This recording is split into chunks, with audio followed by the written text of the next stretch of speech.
G's, commando. C'est KS, et allumer la lumière, je salue les disciples. Mon papa c'est Jésus, mon guide c'est le Saint-Esprit. Cet évangile va changer les maniaques. Oh oui, ils vont se rallier. C'est l'heure du royaume, mon ami. Ça dit quoi, dur comme du manière. On est solide de toutes les manières, comme des aliens. Papa fait de nous des soldats, c'est l'heure du combat. Y'a les go, go, go, go, go, go, commando. Go, go, go, go, go, go, commando.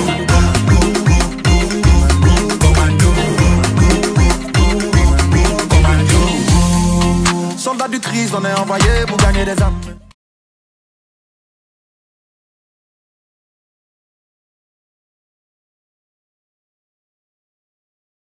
Votre magazine des connaissances sur ce qui se passe au niveau de la science, ce que nous appelons le modèle cosmologique universel, une pure invention de notre savant congolais, lui qui s'appelle Flavien Panzo Mwaka en fait. Ce soir, une fois de plus, nous allons en décortiquer, nous allons parler de quelque chose de vrai. Mais qu'est-ce que nous allons vous dire aujourd'hui, chers téléspectateurs? Le numéro est affiché en bas de votre petit écran. Le modèle cosmologique universel, épisode 9, qui a le plaisir de vous donner une connaissance. Laquelle de cette connaissance que nous allons vous fournir aujourd'hui? Eh ben, je suis en face de mon invité, que j'ai dit particulièrement déjà. Mes salutations à vous, le savant Panzo Mwaka. Bonjour, monsieur le journaliste.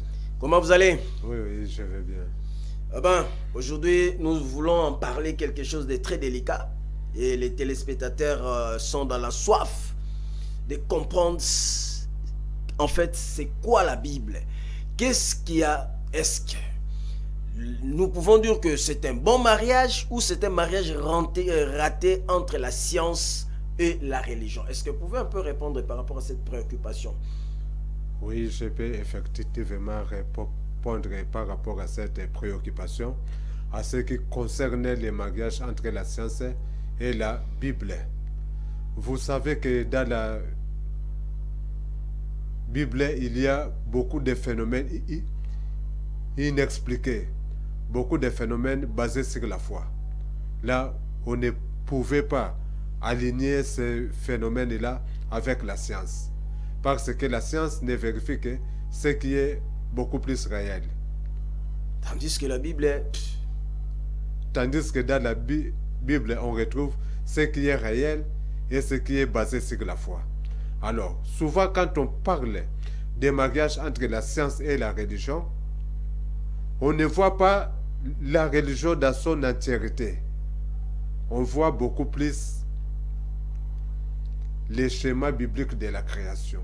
C'est-à-dire ce que dit la Bible au sujet de la création de l'univers. Ok. Oui, donc partout où il y a débat entre science et religion, sur l'harmonie entre les deux, on ne voit que souvent les schémas de la création de l'univers, selon la science et selon la Bible. Mais en fait, est-ce que le mariage de la Bible, nous pouvons dire que est la science? C'est comme nous contractons des mariages aujourd'hui, que nous disons le mariage à communauté des biens, ou le mariage séparation des biens universels, tout ça là. Est-ce que c'est quel genre type de mariage y a-t-il entre la Bible et la science? Parce que là, il y a des choses que nous ne pouvons pas vérifier, il y a des choses que nous pouvons vérifier. La Bible me dit crois. La science me dit je ne sais pas croire comme ça, il faudra que je vérifie, que j'ai la certitude. Effectivement, comme j'ai dit, la Bible est composée de 66 livres. Dans ces livres-là, nous avons des livres prophétiques. Okay. Nous avons des livres où on ne retrouve que les poèmes. Nous avons des livres où on ne retrouve que les proverbes. C'est-à-dire des choses que la science ne pouvait pas vérifier, mais qu'on pouvait aussi vérifier dans la vie courante. Okay. Nous avons les chroniques des rois. Et après ça, nous avons en premier lieu aussi des versets qui parlent de l'univers. Okay. Alors, ce sont les versets qui parlent de l'univers qui nous intéressent plus. Qui nous intéressent plus dans les mariages entre la science et la religion. C'est comme aujourd'hui là, je voudrais un peu avoir un éclaircissement. Les téléspectateurs veulent avoir un éclaircissement sur un mot qui existe Mais très souvent, même les théologiens, même le pasteur, les prophètes, les évangélistes, et que je salue partout où vous êtes, les poètes, qui que ce soit, même des musiciens, n'en parlent pas avec beaucoup de profondeur. Aujourd'hui, je voudrais ensemble que nous puissions en décortiquer. C'est que la grande question, j'ai fouillé dans le dictionnaire, je vis un mot que j'ai retrouvé dans la Bible et que je suis allé trouver des explications au niveau de mon dictionnaire que j'ai à la maison. Le mot se trouve dans le livre de la Bible, en fait, dans le livre de Genèse, chapitre 1, verset 2, que je voudrais d'abord lire cette petite passage pour que nous ayons une idée. La terre était informe et vide, il y avait de ténèbres à la surface de l'abîme, et l'Esprit de Dieu se mouvait au-dessus des eaux. Je suis intéressé par les mots que nous appelons abîme. Voilà, chers téléspectateurs, abîme, abîme. Les lots et comment locaux là, c'est comme ça qu'on a toujours dit dans le langage courant de quinoa de tous les jours. Mais en fait, dans la Bible, dans l'explication, on me dit que c'est quoi l'abîme? C'est un gouffre naturel, captivité précipitée d'une profondeur insondable, un lieu ou un espace où il n'y a pas de limite. Mais cet abîme, ça fait un bail que le monde existe, on ne le voit plus.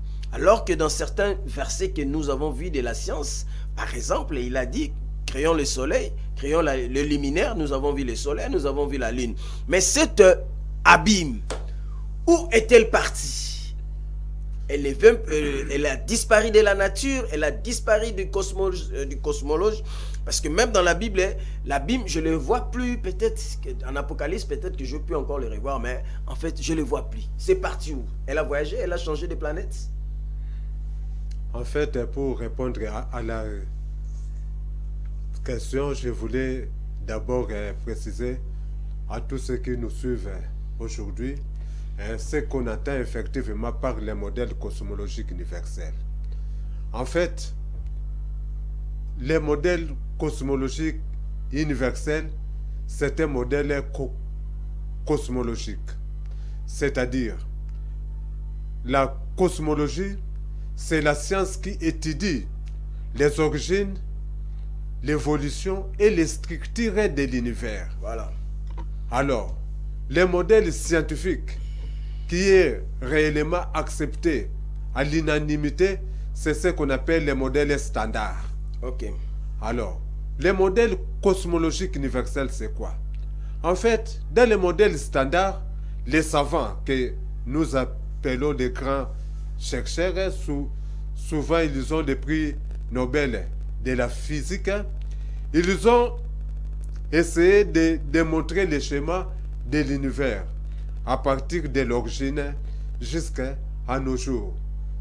Et là, c'est les modèles scientifiques qu'on appelle les modèles standards. Alors, or, nous savons qu'avant que les scientifiques s'adonnent à leur calcul, il y avait déjà un modèle qui a été écrit depuis l'Antiquité. C'est ce que nous retrouvons dans la Bible, dans les livres de la Genèse. Or, il se peut qu'à ce jour, les savants, ils ont pris ces modèles-là qu'on retrouve dans la Bible, ils ont effectivement jeté ça à la poubelle. Pourquoi? Ils ont jeté ça à la poubelle, comme vous venez de dire. Il y a des mots qui sont écrits à l'intérieur qu'on ne voit pas ça dans l'univers. Voilà. Par exemple, il y avait un abîme dans la surface des ténèbres. Il y avait l'Esprit de Dieu qui se mouvait sur les eaux. Puis Dieu dit que la lumière soit et la lumière fut. Même cet esprit-là, on ne le voit plus. Voilà. Donc, tout ça, quand on dit ce terme-là, biblique, les savants disent que ces modèles ne vaut pas la peine. Alors, ils ont pris ces modèles-là qui se trouvent dans la Bible, ils ont jeté ça dans l'eau, et même le Vatican a pris ça, il a enfermé ça dans son coffre, afin que personne ne puisse plus arriver à argumenter sur ça. Parce que ça mène des confusions. Parce que ça mène des confusions. Et plus que les gens interprétaient ça, plus que ils apparaissaient de plus en plus ridicules. Ok. Voyez-vous? Alors, aujourd'hui, quand on parle des modèles cosmologiques universels, c'est réellement la restitution, ou bien la restitution, ou bien la résurrection de ces modèles-là, qui se retrouvent dans la Bible que nous venons ressusciter pour les présenter à la science. Faire une étude comparative. Oui, comme on dit que la parole de Dieu n'est pas jamais en vain. Ok. C'est-à-dire aujourd'hui, à travers les modèles cosmologiques universels, la parole de Dieu vient s'imposer maintenant au niveau des scientifiques pour prouver que le schéma biblique de la création, c'est un vrai schéma. Voyez-vous? Alors, maintenant pour le prouver aux scientifiques, c'est ça effectivement que nous avons baptisé ce schéma-là qui va de l'origine de l'univers jusqu'à la création de l'homme, que nous avons baptisé cela les modèles cosmologiques universels, qui est effectivement qui a pour auteur, qui a pour inventeur, qui a pour restitutionnaire, celui qui restitue, celui que vous êtes maintenant en train de suivre, c'est-à-dire moi qui suis devant vos petits écrans. Voilà. Ça, c'était le savant Flavien Panzumwaka qui a tenté de donner une explication claire et nette. Soyez les bienvenus, vous qui avez l'occasion de nous suivre pour la toute première fois dans cette émission qui n'est pas une émission à caractère religieux, c'est une émission à caractère scientifique et nous faisons des analyses des choses qui se trouvent dans la Bible et que la plupart de personnes ignorent ou bien n'utilisent pas dans bon escient. Donc ces gens, peut-être, ils survolent, ils n'entrent pas en profondeur, ce sont des fondamentalistes, ils se limitent peut-être à des petites compréhensions, ils n'entrent pas dans la profondeur. Eh bien, dites-nous un peu, monsieur Flavien, la Bible, où est-elle partie? Elle existe toujours ou elle a disparu de la nature? Parce qu'il y a des mots qui naissent et il y a des mots qui meurent aussi. Peut-être que la Bible aussi, on ne sait pas les voir. Ok, c'est une très bonne question. Parce que pour moi, démontrer effectivement cet abîme aujourd'hui, c'est ce qui rend effectivement les modèles cosmologiques universels ou le schéma biblique de la création comme étant un schéma réel. Jusque-là, même si jusque-là, le modèle cosmologique universel est rejeté par tous les scientifiques dans le monde entier. Pas seulement par les scientifiques athées, mais même les scientifiques, même les théologiens astrophysiciens. Parce qu'il y a beaucoup des astrophysiciens qui sont aussi des théologiens. Tout le monde est en train de rejeter les modèles cosmologiques universels. Au lieu de suivre les arguments, non, ils n'ont qu'un seul mot dans leur bouche. À savoir, les gens de cette époque-là ne connaissaient rien. Par conséquent, ce modèle ne peut être vrai. Et tous ceux qui disent ces phrases-là sont des religieux. Maintenant, moi, je leur ai posé la question. Mais si les gens de cette époque-là ne connaissaient rien, mais ces modèles, vous nous enseignez, surtout nous, les Africains, la Bible n'a pas sa source ici en Afrique. On nous l'a amené et on nous a dit que c'est la parole de Dieu. Maintenant, moi j'ai pris cette parole-là. Je viens pour leur démontrer que quelque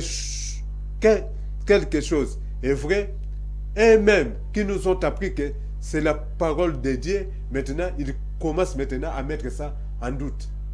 Oh non, les gens de cette époque-là ne connaissaient rien. Mais la plupart des gens de cette époque-là n'ont servi que d'intermédiaires entre Dieu et les hommes. Voyez-vous? Ils disent qu'ils n'étaient pas intelligents parce qu'il n'y avait pas encore des écoles? Parce qu'il n'y avait pas encore des écoles, il n'y avait pas des télescopes, Donc c'est ça. Mais alors que la personne qui a mené l'idée de l'école lui-même n'a pas étudié. Mais il a donné une idée géniale que nous exploitons aujourd'hui. Effectivement, c'est un peu ce qu'on pouvait dire. Parce que selon les études scientifiques, hein, on dit que les Écritures ont été créées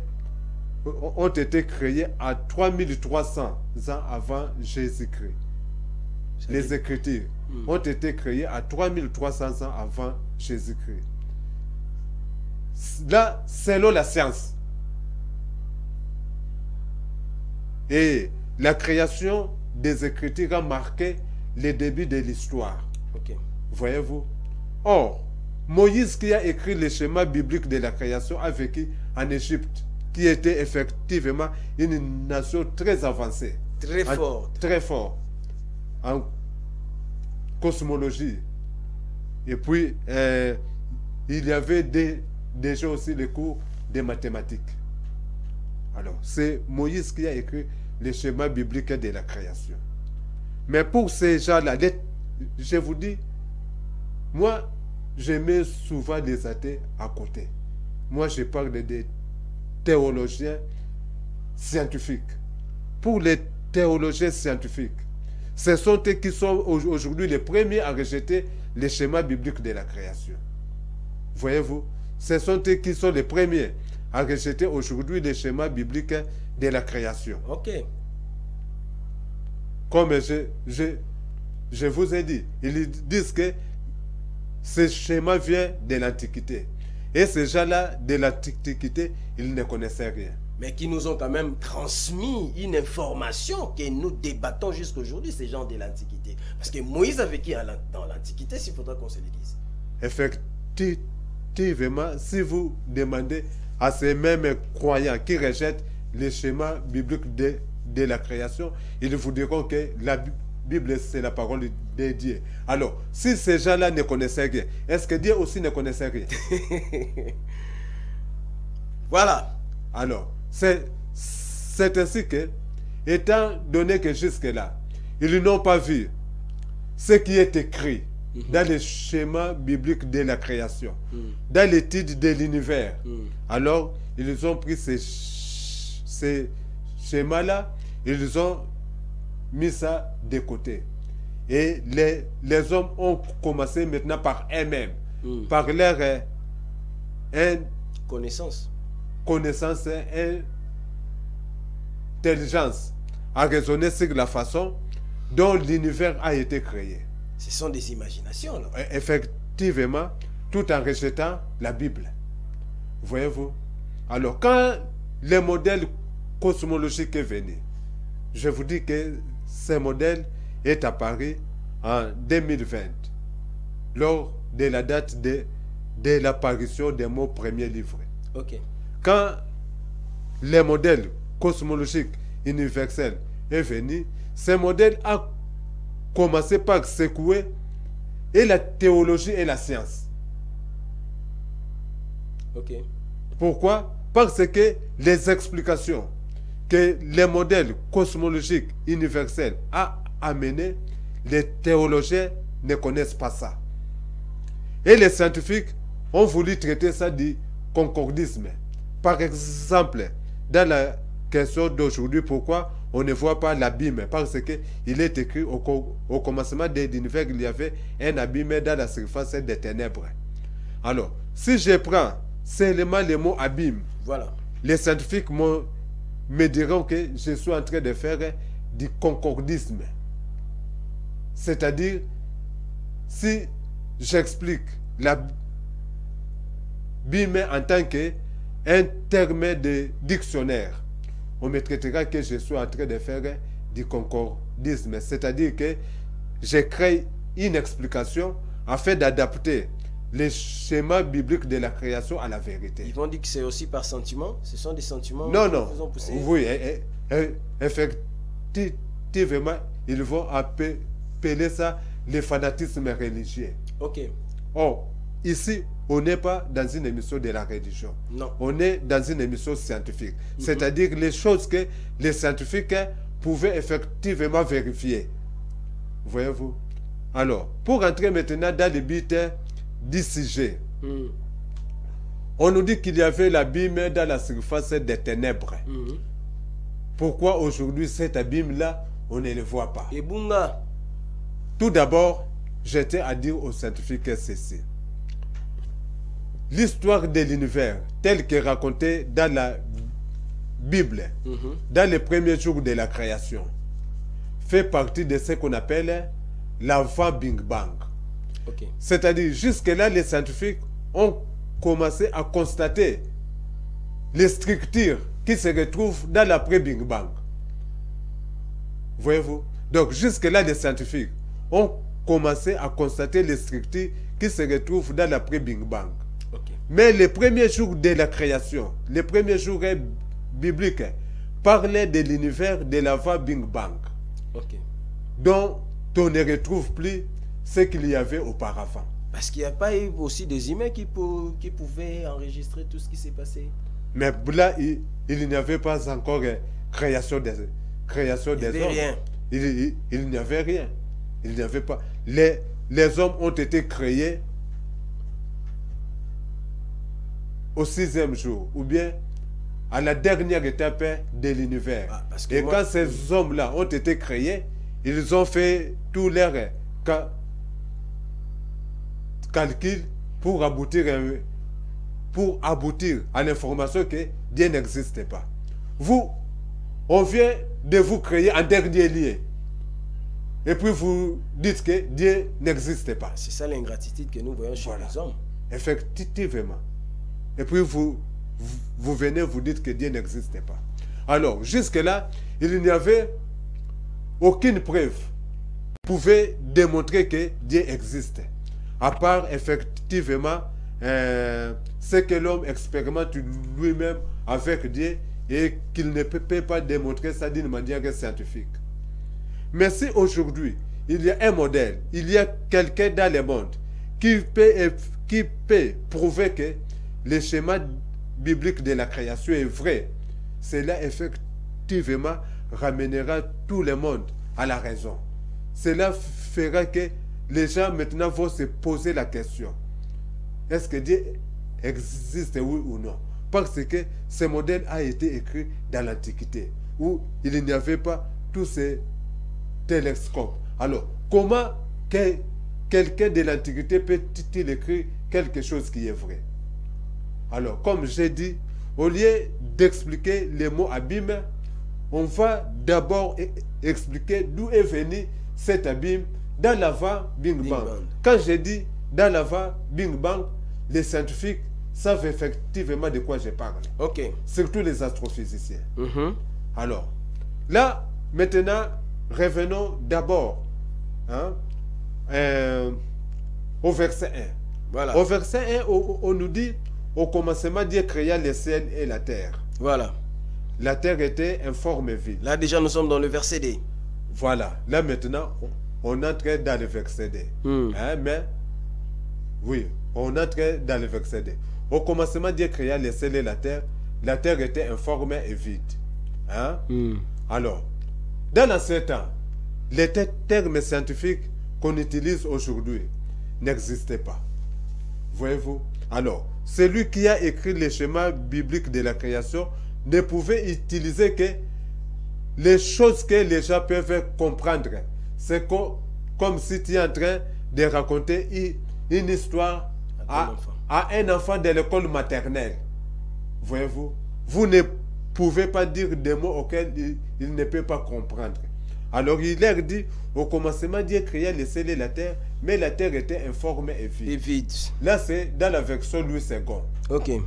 Si nous revenons dans la version 70, qui est la première version, qui a été traduite par les Juifs eux-mêmes, c'est-à-dire dès l'hébreu en grec, là on lit que la terre était invisible et vide. Au commencement, Dieu créa le ciel et la terre était invisible et vide. Donc c'est pour dire que au commencement, même cette terre n'existait pas. Rien, il n'y avait rien. Il n'y avait rien. Même cette terre n'existait pas. Donc quand on dit au commencement, Dieu créa le ciel et la terre était invisible et vide, l'auteur voulait tout simplement dire que au commencement, il y avait des sphères. La sphère spirituelle auquel il débaptisa par l'émotionnel, tel que quand nous prions aujourd'hui notre Père qui est aux cieux. Voyez-vous, voilà. C'est une sphère invisible, la sphère spirituelle. Et puis il dit au commencement Dieu créa les ciels et la terre. Mais pour démontrer que ce n'était pas notre terre qui a effectivement une forme, hein? C'est ainsi qu'il dira que la terre était invisible et vide. C'est-à-dire pour dire qu'il ne s'agissait pas de cette terre. Voilà, chers téléspectateurs, si vous pouvez zoomer là-dessus, notre Brown. Oui, cette terre a bel et bien une forme. Donc, quand on dit que la terre était invisible et vide, invisible, c'est-à-dire qu'on ne pouvait pas voir. À supposer que cette terre, que les gens sont en train de voir là, devient invisible, ça restera quoi? Regardez dans l'image, sur la télévision. Si on peut m'aider un peu, voilà. Ça restera quoi? Si on fait disparaître cette terre. Un vide. Vide quoi? Un vide trop profond, une profondeur donc sombre. Ça deviendra sombre. C'est effectivement ça auquel on nous dit que la terre était invisible et vide.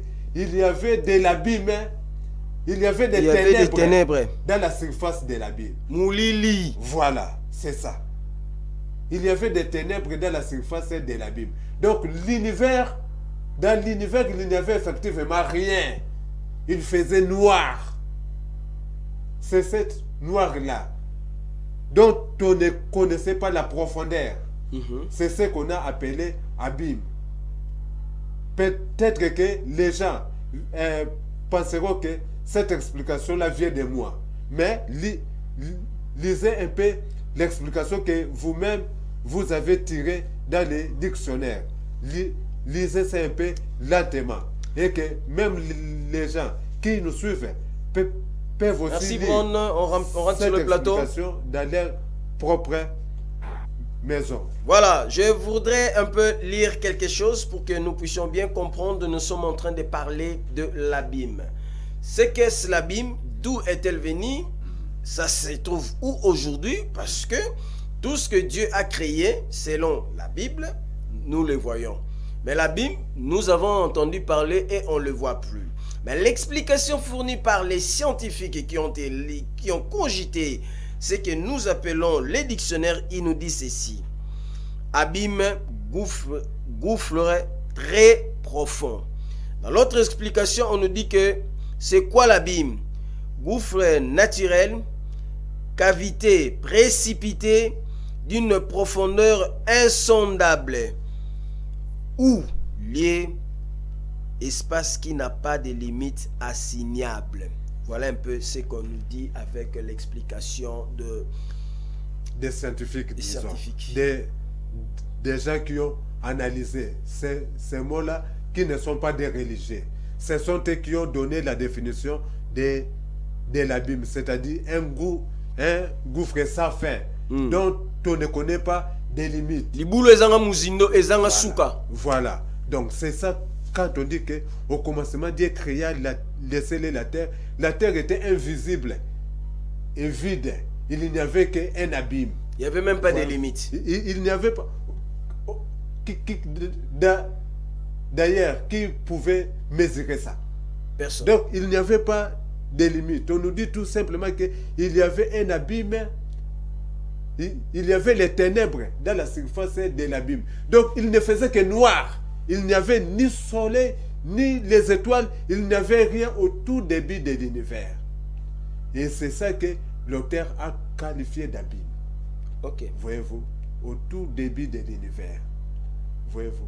Alors, quand nous disons la définition de l'abîme dans d'autres livres, okay, on nous dit que c'est un gouffre dont il se passe des phénomènes mystérieux à l'intérieur. Comme quoi? Comme quoi, c'est-à-dire que quand on entre, on ne peut plus ressortir pour dire aux gens ce que vous avez vu. Quand on entre, c'est-à-dire on part pour toujours, on ne peut plus revenir. C'est-à-dire il y a des esprits là-bas. Bon, c'est selon ce que les gens pensaient. Mais aujourd'hui, quand on dit les esprits, scientifiquement, ce mot-là a été remplacé par énergie. Ok.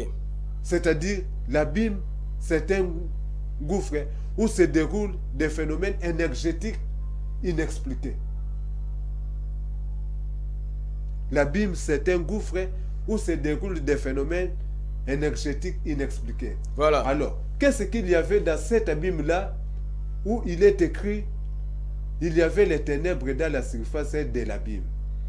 Qu'est-ce qui s'est déroulé à l'intérieur là d'énergétique? Effectivement, c'est dans le verset qui suit. On nous dit un esprit de Dieu s'est mouvé sur les eaux. Ok. Voyez-vous? Un esprit de Dieu s'est mouvé sur les eaux.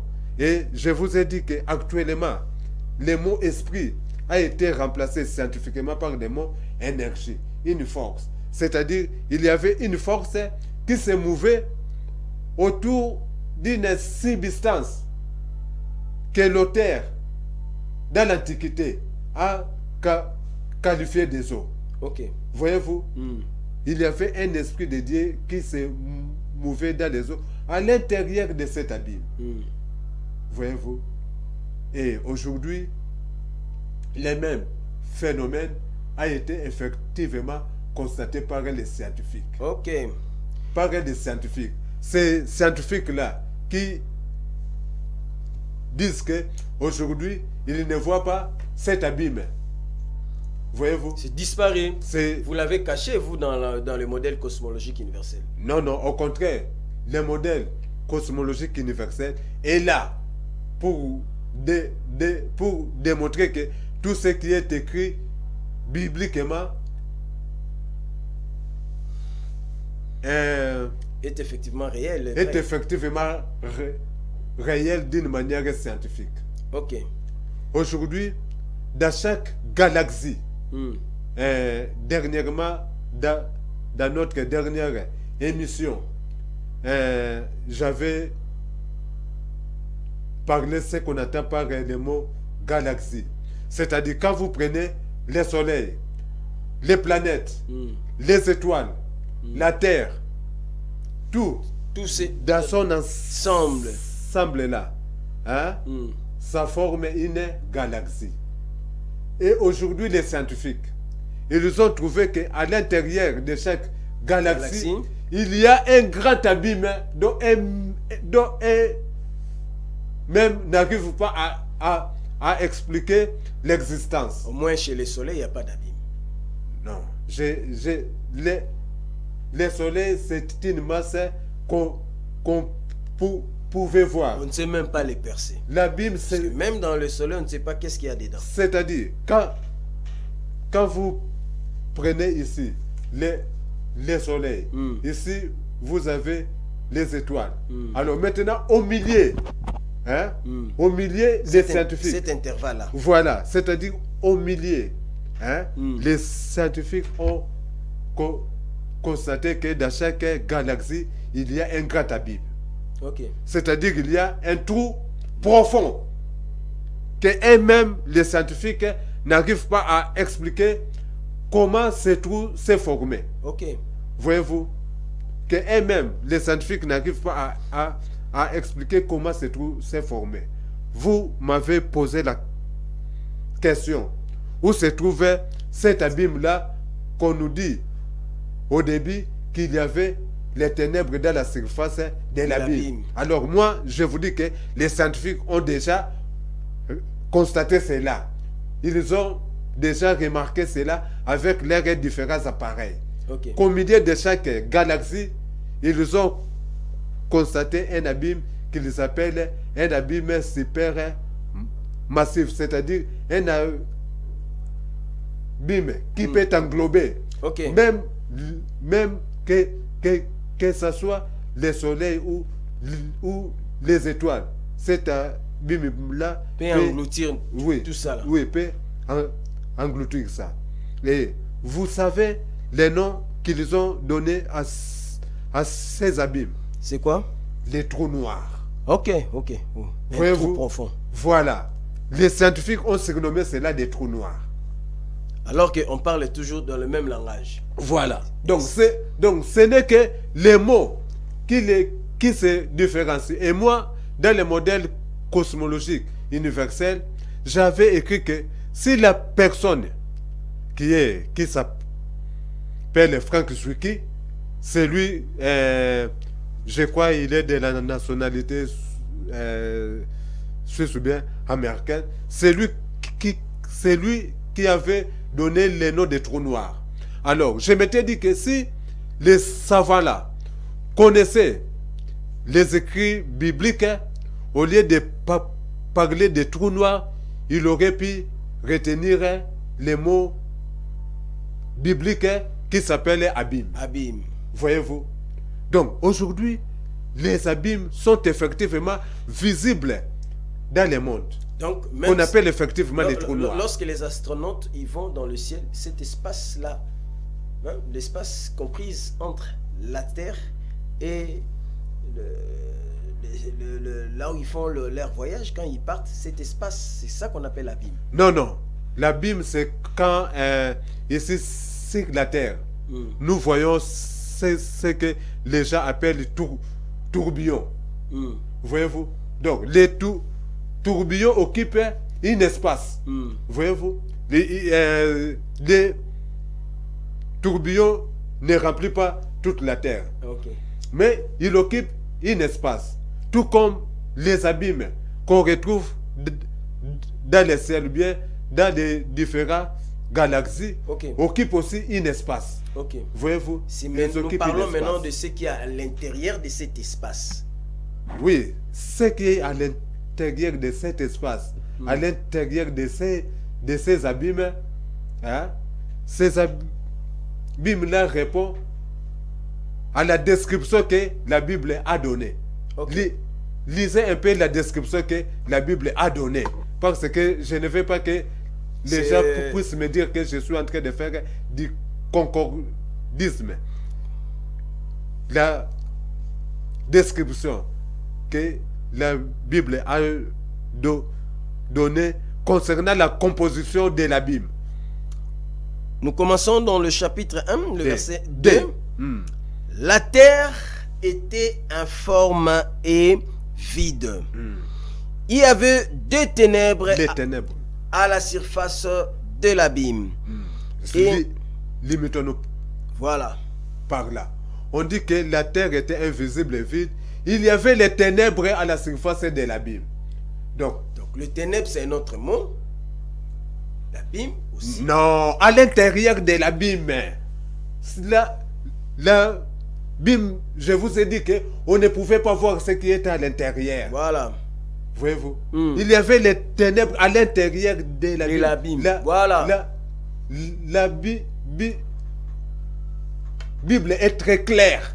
Il dit il y avait des ténèbres à la surface de l'abîme. C'est-à-dire on ne pouvait pas voir ce qui était à l'intérieur. C'est ainsi que les scientifiques ont surnommé ça trou noir. Donc il faut éviter d'aller dans les trous noirs. D'ailleurs,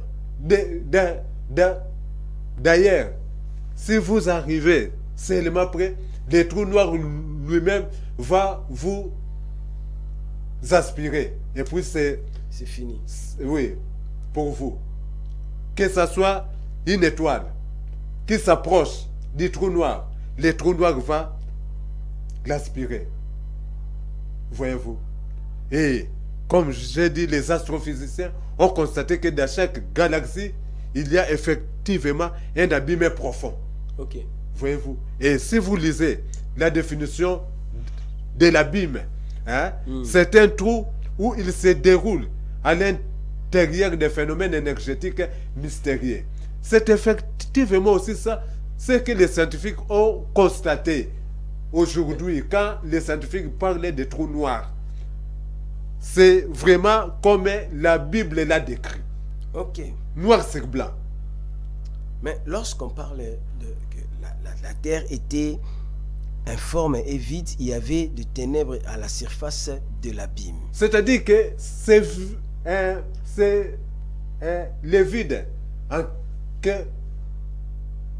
question était ténébreux. Est-ce que vous pouvez voir ce qui est à l'intérieur de là où il y a les ténèbres? En tout cas, c'est difficile de C'est pouvoir difficile. voir.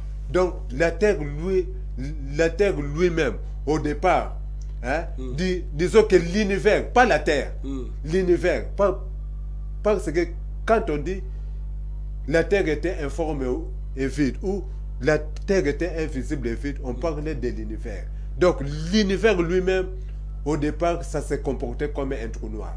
Et beaucoup de savants ont déjà émis ça comme étant une supposition.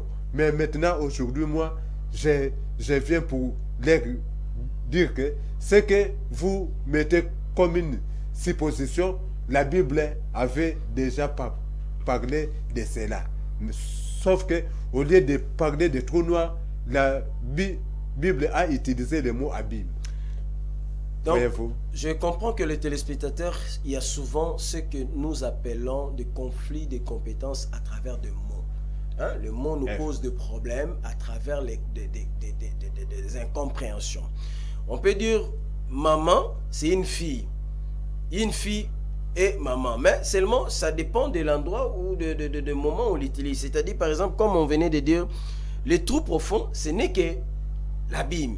Effectivement, pas les trous profonds. Les trous profonds où se déroulent des phénomènes qu'on ne sait pas voir à l'intérieur. Voilà, parce que quand on ajoute aussi les mots mystiques, ça devient aussi compliqué. Voilà, des trous dont on ne connaît pas leur profondeur.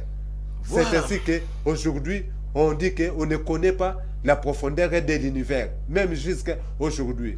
Et dans les profondeurs de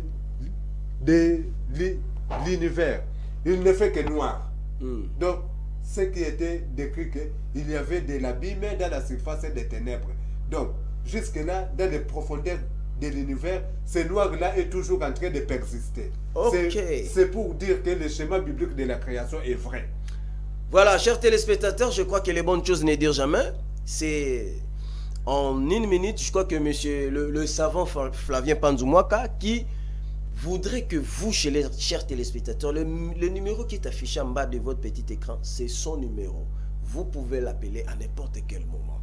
Mais toutes ces explications, monsieur le savant Flavien, résume-moi un peu, et où est-ce qu'on peut trouver toutes ces explications? Est-ce que c'est dans un livre, dans un documentaire, dans un spot, ou où est-ce qu'on peut les retrouver rapidement là? Alors, quand on dit les modèles cosmologiques universels, hein, ce n'est pas qu'on vient ici pour donner des explications dans l'air.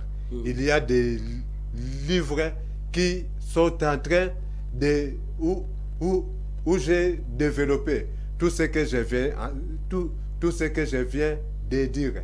Et les dernières apparitions, c'est ce livre qui a pour titre La supériorité de la Bible. Voilà, la supériorité de la Bible voilà. Et de la Torah sur les modèles cosmologiques universels.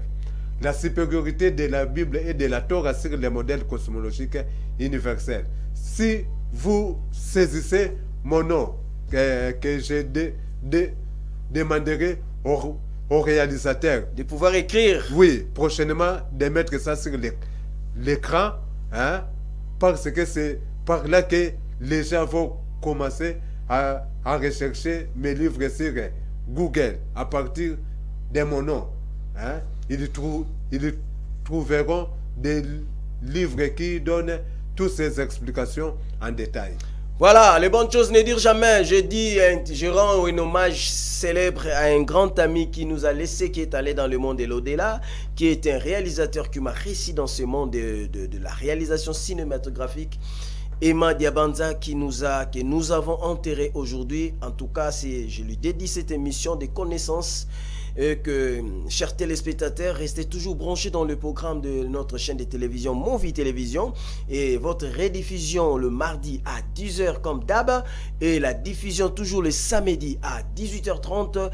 En tout cas, on est toujours dispo et le numéro qui est là, écrivez à M. Flavien, posez des questions, tout ce qui vous semble difficile, ou bien vous pouvez aussi participer dans nos émissions, vous pouvez être aussi dans notre plateau et ensemble nous allons échanger. Je crois que nous avons suffisamment, nous avons fini avec notre programme d'aujourd'hui. Merci à Brown qui est à la réalisation, à la grande équipe de Movie Télévision. On se retrouve au tout prochain numéro. Portez-vous bien. Merci. Ciao. Est-ce que les enfants de Dieu sont là? Est-ce que les guerriers de Dieu sont là?